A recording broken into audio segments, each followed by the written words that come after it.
अस्सलाम वालेकुम जी, आप देख रहे हैं हम डिजिटल। इस वक्त शुएब शहीन साहब हमारे साथ मौजूद हैं। सर बताइएगा, आज फैसला महफूज कर लिया गया है इमरान खान साहब की 9 केसेस में जो ज़मानत खारिज हुई थी उस हवाले से।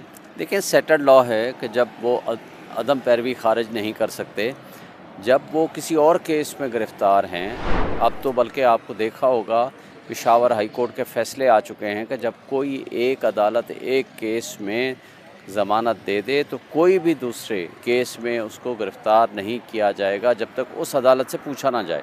तो इसी तरह जब अदम पैरवी खारिज किया है, वो कुछ जानबूझ के तो वो उसने अवॉइड नहीं किया, वो तो अदालत में पेश होना चाहता था।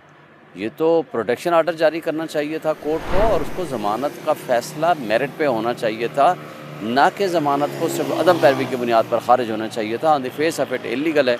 हम उम्मीद रखते हैं कि ये आर्डर हमारे हक़ में आएगा।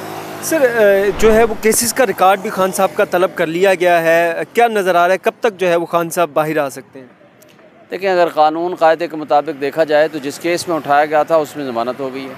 उसके बाद बदनीयती पे मबनी एक साइफ़र केस बनाया गया, वो काबिल ज़मानत है।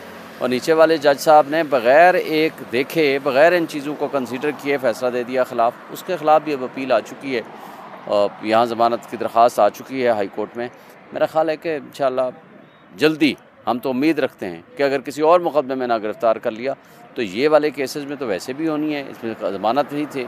और दूसरे केसेस में जो साफिर वाले केस में जो ही ज़मानत मिलेगी तो इंशाल्लाह बाहर आ जाएंगे। सुप्रीम कोर्ट से रजू करना पड़ सकता है? देखिए, सुप्रीम कोर्ट से तो हम ऑलरेडी रजू कर चुके हैं, तो हमारा तो अभी केस लगे नहीं है। वहाँ हम प्रोटेक्टिव बेल के लिए जा चुके हैं कि किसी केस में हमें गिरफ़्तार ना किया जाए और हमें मौका दिया जाए कि अगर कोई केस डिक्लेयर्ड या अनडिक्लेयर्ड है तो हमें पहले बताएं ताकि हम उसमें अंदर ज़मानत में जा सकें। चलें सर, शुक्रिया। Thank you.